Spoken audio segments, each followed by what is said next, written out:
What's up, guys? Evolutionary.org podcast coming your way. Another great episode. We're at 280. All our even number podcasts are going to be about chemicals, and all our odd number podcasts are going to be Q&As, questions that you guys have submitted. So today we're going to be talking about Deca. So let's talk about Deca a little bit. Rick and I have a lot of experience with Deca, so let us share. So first off, what is Deca Durabolin? So a lot of you probably heard the term Deca in the gym. That's the popular name of it. It's a NOR19 compound. And what this means is that it's a 19-NOR testosterone steroid family. It lacks the carbon atom at the 19th position. So the NOR19 name was given to all these class of steroids.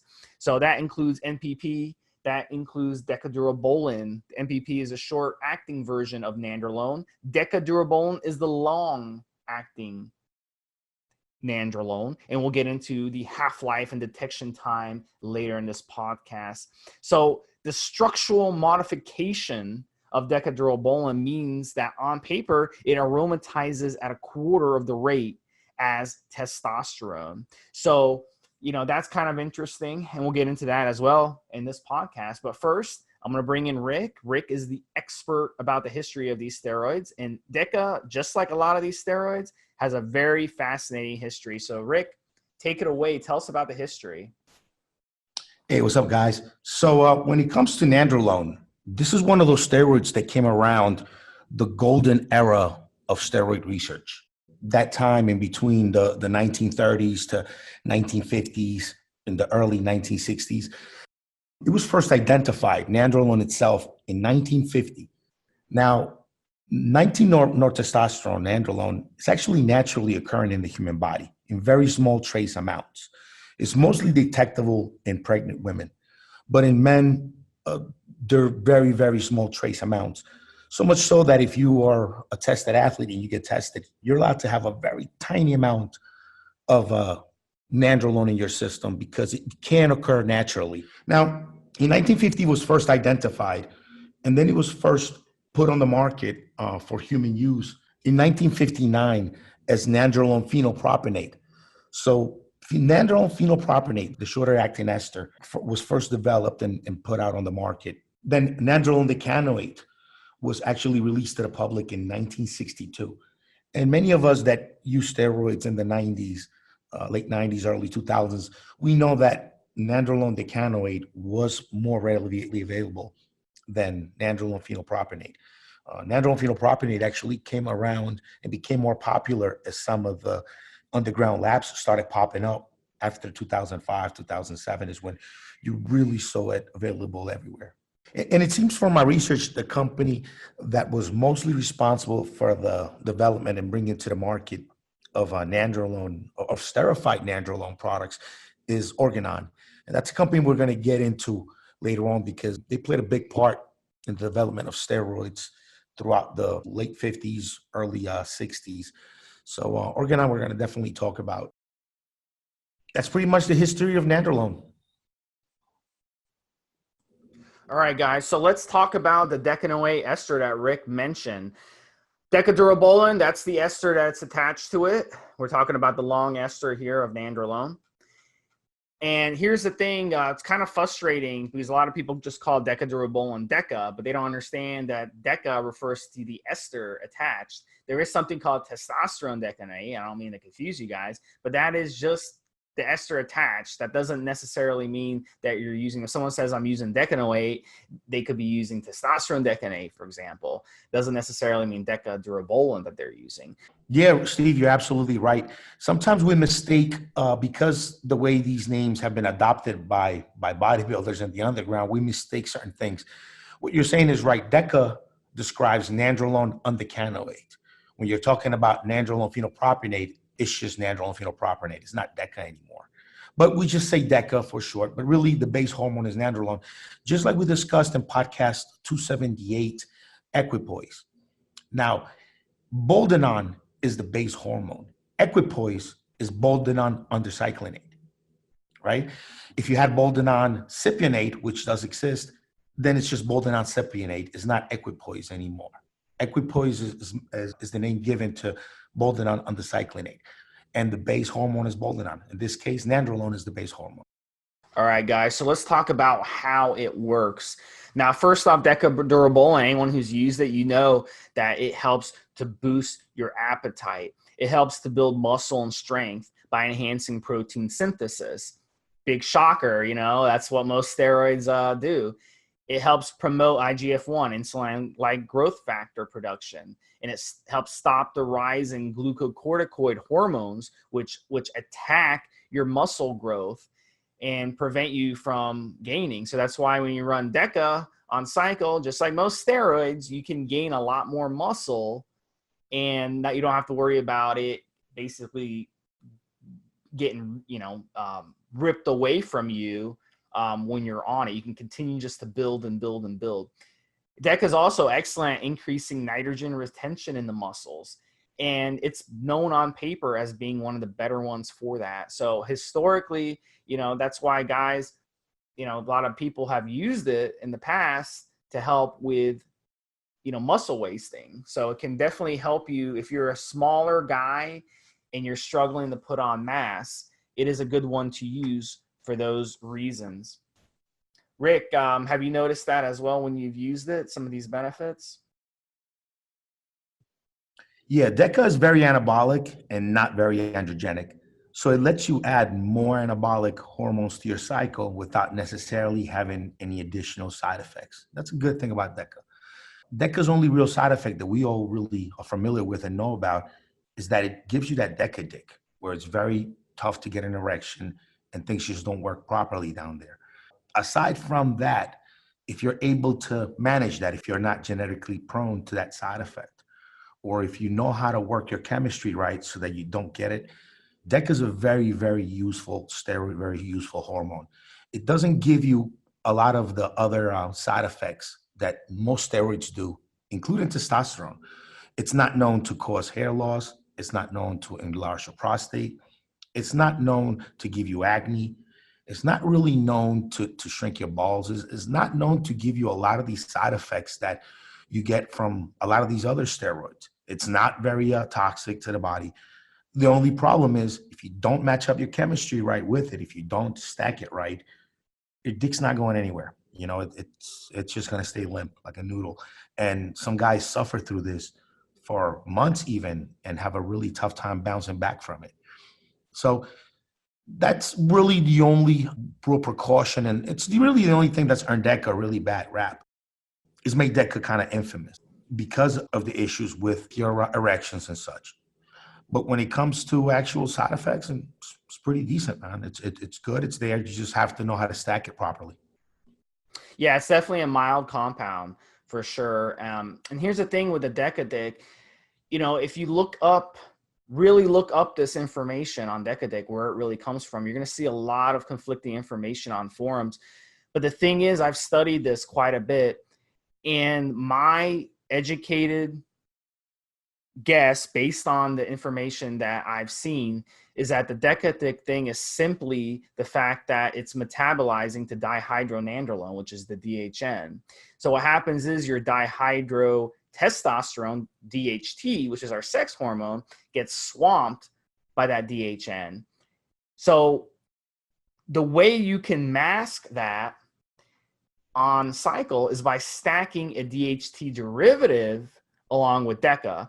And that's why I strongly recommend something like Proviron. And the nice thing about Proviron, which we'll talk about in future episodes, we're going to discuss that compound, is that it's not liver toxic. So you should be stacking Proviron with Deca, and that will completely solve this issue in my experience. Now, guys who run cycles, even with test, okay, that doesn't save you. Testosterone will only convert to a very small amount to DHT. So that's not going to save you. The Proviron is the secret ingredient you should be using with Deca.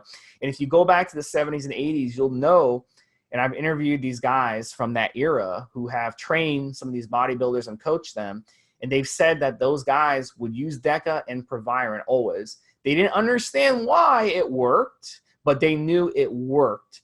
And that will definitely contribute to offsetting any types of Deca Dick.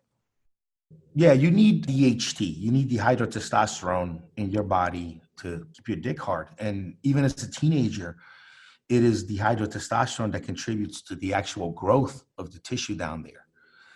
When when DECA comes into contact with reductase enzymes that turn your testosterone into the hydrotestosterone, DECA becomes a weaker version of it, like Steve said.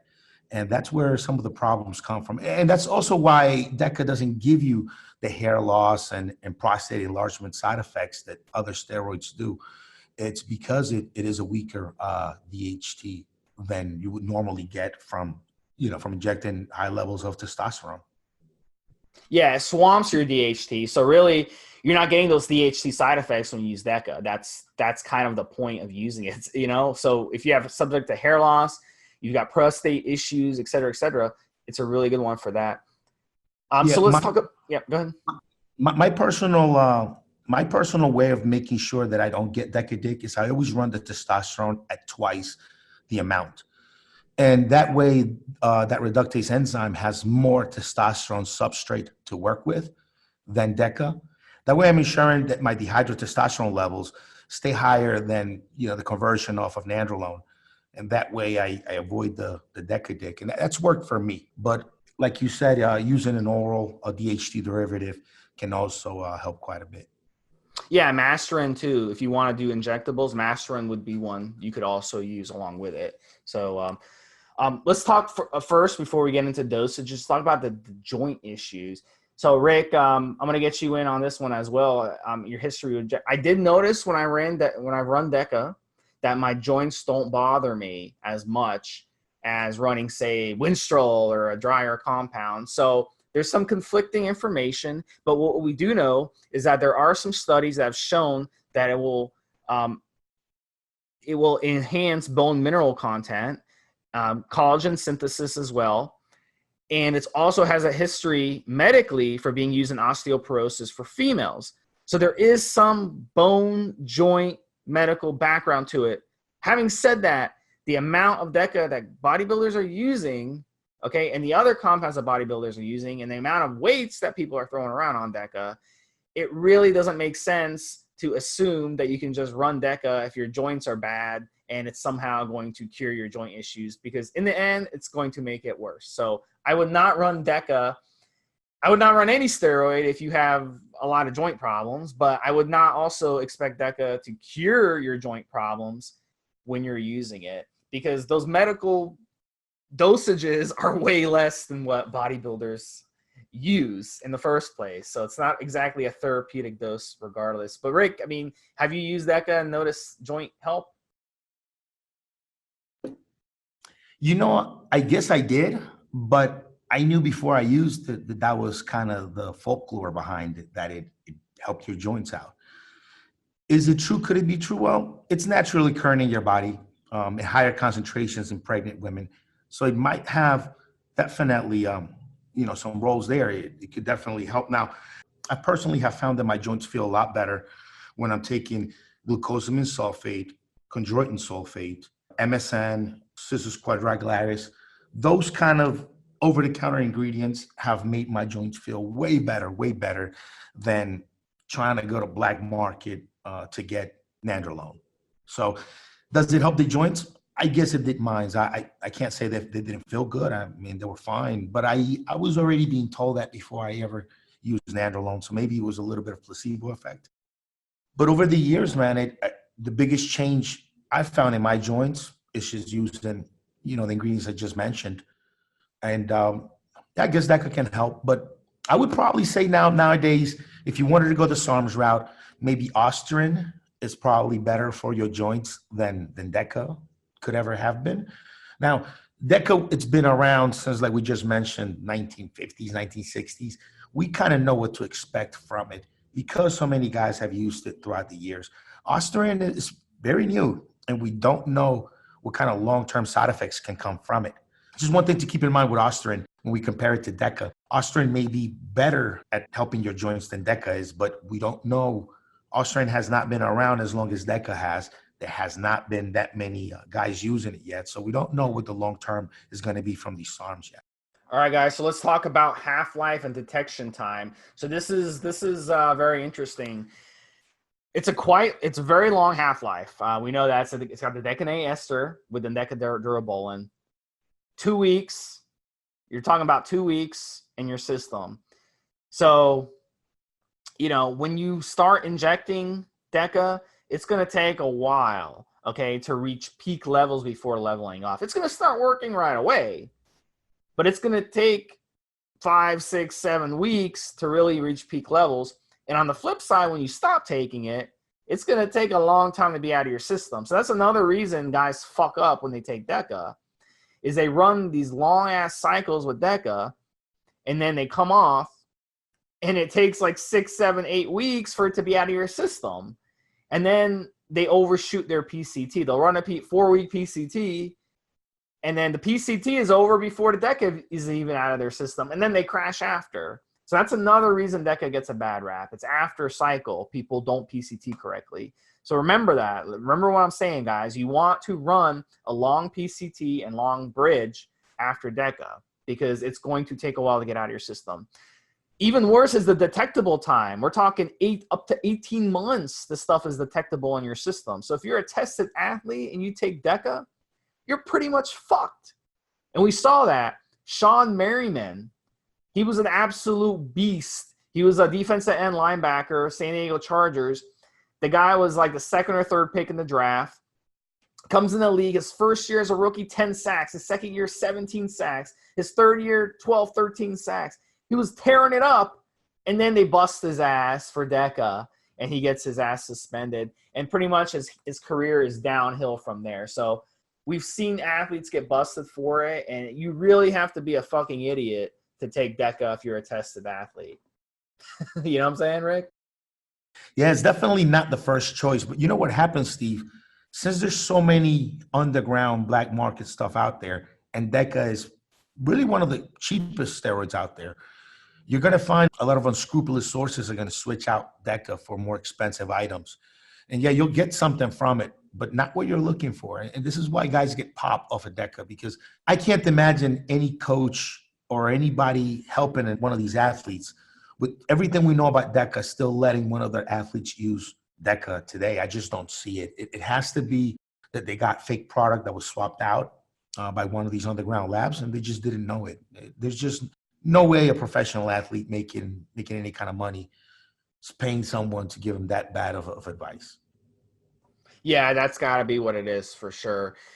And he probably took other stuff too, which he didn't get flagged for. But the Deca, that little bit of Deca metabolite definitely showed up. So let's talk about dosaging and stacking. I've stacked Deca myself. I think dosage of 200 to 400 milligrams a week is perfectly fine on a cycle. You could actually go higher with Deca. It is a mild compound, so you could go 5, even 600 milligrams. I'd rather you do that than run a bunch of Tren, for example, at those dosages. So Deca you can be a little liberal with. I like to stack in the Proviron, like I was telling you guys, 25 to 50 milligrams a day. If you're on 50 milligrams a day, it's going to get really expensive for the course of your cycle. So 25 milligrams a day is going to be perfectly fine. And then you can throw in an androgen, a little bit of an androgenic kick. You can throw in a little Tren with it. You can throw in a little test with it. A little bit of an androgen in there. Some guys like to do that, and that gives the cycle a little bit of kick. But it just boils down to your goals. Do you want just a mild cycle, or do you want something, really, really hardcore? Tren and Deca together. A lot of guys on forums say you shouldn't do that, but from my point of view, I mean, you're stacking a mild compound, mild anabolic compound with a harsh androgenic compound. To me, it seems like the yin and yang is perfect on that. So, but that's something you want to do if you're experienced. Do not do that your first 3, 4, 5 cycles. That's something to do when you're really advanced. First time with Deca, like I said, a mild amount of Deca, 200 to 400 milligrams, throw in a little bit of test to give it a little androgenic kick, and then definitely Proviron. Rick, you like to run the test higher. Tell us how you've liked to run it. What have you been successful with? Well, Deca stacks pretty well with almost anything. I've heard about the Trembolone and Deca. I've never stacked the two of them together, but I can see, how both Trembolone and Deca individually can fuck with your sexual functions. Now, I can maybe see how the two of them could create a problem because Trembolone will mess with the way you have sex, and so can Deca. One of the best and classic stacks out there is testosterone Deca with a dianabol start. Testosterone Deca with a dianabol start. And I think that's a really good and classic cycle for anybody that wants to do that much, that wants to do a couple steroids like that. Testosterone Deca all day long. If you're taking, let's say, 500 mgs of testosterone, 200 mgs of Deca a week, you don't need much more than that. You have to remember, though, on a cycle like that, you have to discontinue the Deca a full 2-3 weeks before you discontinue the testosterone, because the Deca's got that long ester and it's still going to be in your system weeks and weeks later. So you don't want to be in a situation where you're running Nandrolone decanoate and you're running testosterone and natate, and then you're about to come off cycle and you stop them both at the same time. That testosterone is going to be out of your system pretty quickly compared to that Deca. You don't want to do that. You want to continue to shoot testosterone, I would say, a full 3 to 4 weeks after you discontinue the Deca. And yeah, Deca has a long ester, so it does take a while to build up. The real results from it, you're going to see after about the second, third, fourth week on it. And again, it's one of those steroids that it's very safe. It's really good to use, man. I mean, you're not going to get many other side effects from Deca except it messing with your dick a little bit. And that's if you don't mess with your chemistry properly. You can also run Deca with Boldenon, but I probably wouldn't run Deca unless I'm running testosterone at this day and age. I wouldn't take Deca without testosterone. So it's something to consider. But Deca, Boldenon, and Test. It's a great cycle. 3 really good steroids that work well together. I mean, those are really the only stacks I would kind of use it for. I wouldn't kind of use it with Winstrol. I guess using it with Winstrol, or I guess if all you can get is Winstrol, it's all right. But I wouldn't kind of use those in the same stack. I don't kind of see why, unless that's all you have and you're just trying to run something. But I wouldn't order Winstrol and Deca to take together, at least not at the same time. Maybe I'm in a long cycle and I'm taking them at different times, maybe, but not taken together. I don't know. I mean, look, Deca, I think testosterone, equipoise, masteron, primobolan, dianabol, all stack well with Deca, in my opinion. All right, so should females be using it? I would not use Deca Durabolin if you're a female because the ester is so long. If you insist and you want to run a Nandrolone, run the short-acting NPP, the phenylpropionate ester instead of the Nandrolone. But I would not run it if you're a female because it's just the half-life is just too long. Now, how long should you run a cycle? This is also something I think a lot of guys make the mistake of. We talked about it on EQ as well. They run Deca 16, 18, 20 weeks, 22 weeks. Guys, I mean, I understand it. It's a slow builder. It's a mild compound. I get it, okay? But Rome was not built overnight. It's not going to be one cycle and done, okay? You're going to keep running cycles. So why fuck your HPTA up by running steroids for half the year, okay? That's not a cycle. That's just running steroids half the year. Let's call it what it is. So stick to even 12 weeks is plenty. 12 weeks is fine. I know a lot of guys will say, Steve, you're an idiot. You should run it 16, 18 weeks. It's a slow builder. Guys, it's okay to leave some gains on the table for the future. I don't want you fucking your HPTA. Deca, just like all the other steroids, okay, pretty much all the steroids, maybe not Proviron, but pretty much all the steroids, is going to shut you down. So your HPTA, your pituitary glands are going to stop functioning when you're on this stuff, okay? So you have to keep it short. You have to run a proper PCT, and you have to come off. Yeah, would you agree, Steve, that running a Deca-only cycle is probably not the best idea or something you wouldn't recommend someone do? Maybe as opposed to running a dianabol-only cycle or anabol-only cycle or Winstrol-only cycle or testosterone-only cycle or Trembolone-only cycle. Would you agree with that, or would you tell somebody, yeah, go ahead and do that? I would run it with Proviron. I would not run it by itself because I want that DHT derivative in there. But I mean, if your goals are just mild, you just want something mild, you just want something anabolic, then run it like that. And then that should be fine. I mean, they ran it like that in the 70s and 80s. If you want something androgenic, you want to bulk, then yeah, run a bunch of testosterone with it. Run a bunch of D-bol with it. Then you get that nice bulking effect. You know, another one to run with it that's actually surprising, Anadrol, because Anadrol is a DHT derivative. How about that? You could run Anadrol with Deca, and you get that DHT effect as well. So we've seen guys do that. You know, like, yeah. I personally wouldn't advise anybody run Nandrolone by itself, just because I'm always so afraid of my junk not working. You know, we take steroids to feel better, to be stronger, to look better. Once your soldier's not working anymore because of the steroids, it kind of defeats the whole purpose. So I personally wouldn't run Deca by itself. Matter of fact, when I run it, I try to keep it under 200. You just keep it real low. I don't think I've ever ran it above 300 because I've just always been afraid of what it can do. Just saw too many reports from guys having issues with it. So I've seen reports. But I've seen reports from plenty of guys who've run testosterone with it who still have dick issues because they didn't want the DHT derivative. So I can turn that around too. The thing about it is, if you react very well to androgens, and I personally do, by the way, I react very well. If I run Primo, if I run EQ, my libido goes down. But if I run Tren, testosterone, any of those androgens, my libido goes up.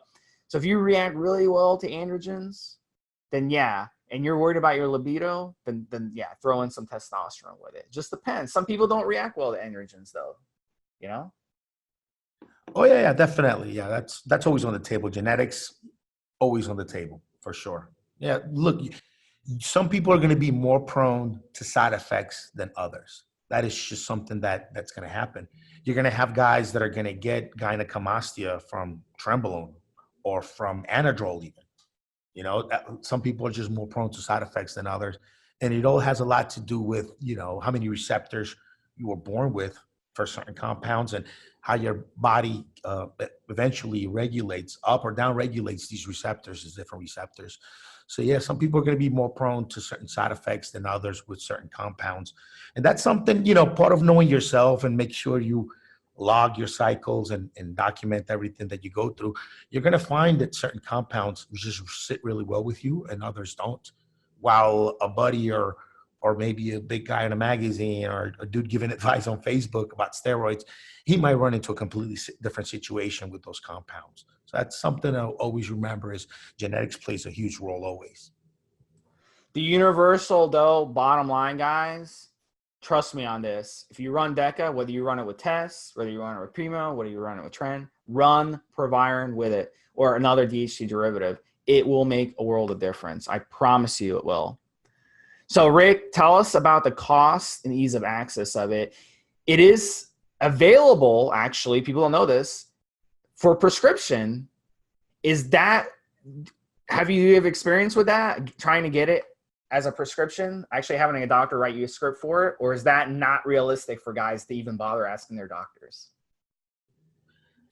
If you get out to some of these rejuvenation clinics, they're going to give you whatever they can give you that's legal. So if it's there, they'll prescribe it to you. You just have to find the right rejuvenation clinic to do it. I don't mess with it, so I don't seek it out. As I've said on the podcast a bunch of times, the only things I kind of use now are testosterone and EQ. Don't really have a place for Nandrolone and what I do now in my routine. So I haven't looked for it, but yeah, if it's available for human use in the US, you get the right rejuvenation clinic. In Florida, the East Coast is where most of the good ones are.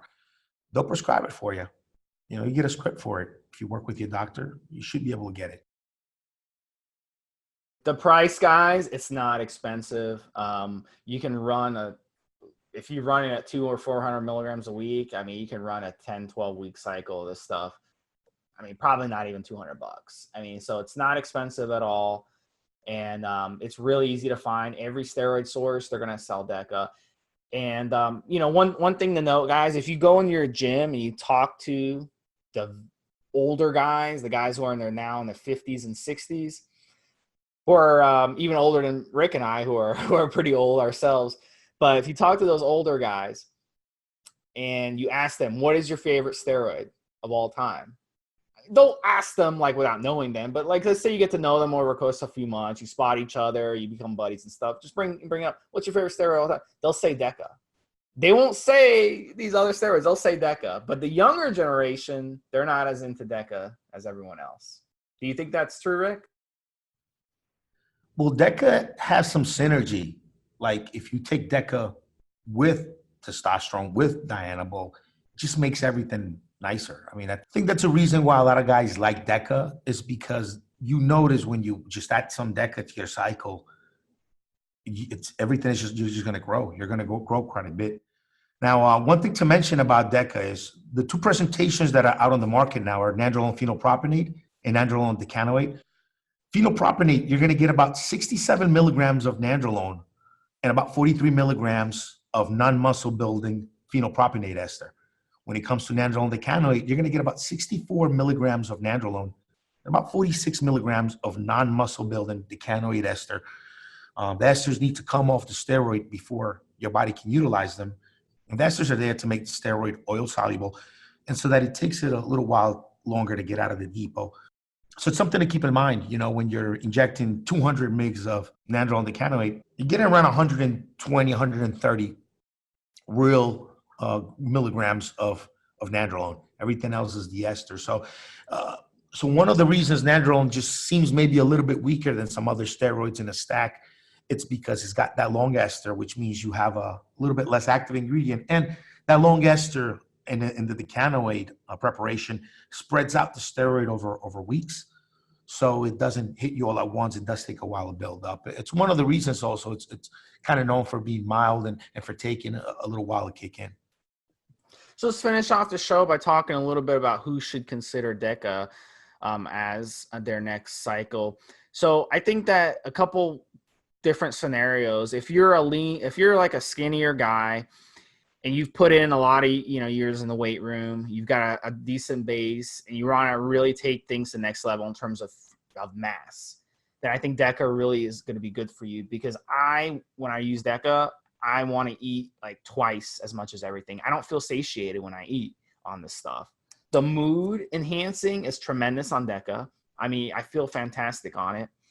I also think guys who are into strength training, who are just the typical gym rat, likes to just lift heavy ass weight, I think Deca is a really good option for them as well. It's one of the better ones, I think, if you're a strength athlete as well. It's not gonna boost your bench press 50 pounds overnight, but it is going to help push you to the next level, and it's going to, add that mass and add that strength to you, where safely add it, and it's going to be kind of like, you'll go in 12 weeks, you can add some good weight to your lifts. Okay, it's not going to be something like Tren where in 2 weeks you add big weight to your lifts. So I think it's a really good option if you want to take a nice, slow and steady approach to your training. Anything else to add, Rick, before we finish up? Yeah, I don't recommend women use Deca. I really don't. I've said it many times on the podcast. Anavar is about all you need to look good as a female. Maybe a little SARM here or there. If you're a competitor, Anavar Winstrol should be about all you need. Maybe a SARM or a peptide here or there to help you for contest prep. It's about all you need. Nandrolone, when you get into like nandrolone decanoate, these long esters, if you're a female and you begin to notice some side effects that you don't want on these steroids, you can't just get off of it the way you can with Anavar or Winstrol, some of the shorter acting stuff. You're in for the ride. If you've been injecting just a tiny bit of nandrolone every week, and by about week 3 or 4, you begin to notice some side effects, guess what? You still have about another 3 or 4 weeks of side effects to go before they begin to go away. So it's just not a good option for women, in my opinion. As far as who should use it, I've said this in another podcast too, for travel. Let's say you're traveling, if you can get some testosterone on decanoate, a little bit of Deca, maybe some EQ, you shoot those, and you can go away for about 2, 3, 4 weeks and they're still in you doing something. You don't have to travel with the sauce. Yes, your androgen levels would be at a decline after each of those esters peak. So you would be declining, but you still would be at higher than normal levels 3, 4 weeks after the shot. So that's nice. Um, Guys who are looking to bulk and put on mass, not spending a lot of cash because nandrolone is fairly inexpensive and it just makes that testosterone and makes that dianabol work better. If you're looking to gain mass and not spend a lot of money, testosterone, dianabol, and Deca, it's just a classic stack. It's real cheap. And those are probably the three of the cheapest steroids on the market. So there's less of a chance that sources would want to fake them because they're so cheap to get. If anything, they would use those three steroids to swap out for something more expensive that they're trying to give you. So you can be fairly confident that when you get those three, they're going to be cheap and they're also going to be what you're looking for, not swapped out for anything else. All right, guys. Look, guys, we hit this topic hard. You guys learn a lot. If we miss anything, shoot me over a message, Stevesmi on the forums, and I'll answer any of your questions. We're revisiting another podcast. This is only the first podcast about nandrolone we're going to do. We'll get around to all of the compounds, and then we'll come back to nandrolone, listen to this, and add anything else that we missed out, add anything that people wanted to hear about that didn't. And we'll hit this hard again. All right, guys. Appreciate you guys listening, and we'll talk to you guys next week. What compound are we doing next, Rick? T-Bowl sounds like the one. What do you think? Want to do Turinabol next for 282 Turinabol? Yeah, I've been getting a lot of messages for to do T-Ball, and it has a really fascinating history as well. So we're gonna dig into that one on the next podcast. So guys, listen up for that next week. Appreciate you guys listening. Take care. Have a good night, guys. Have a good night, Steve.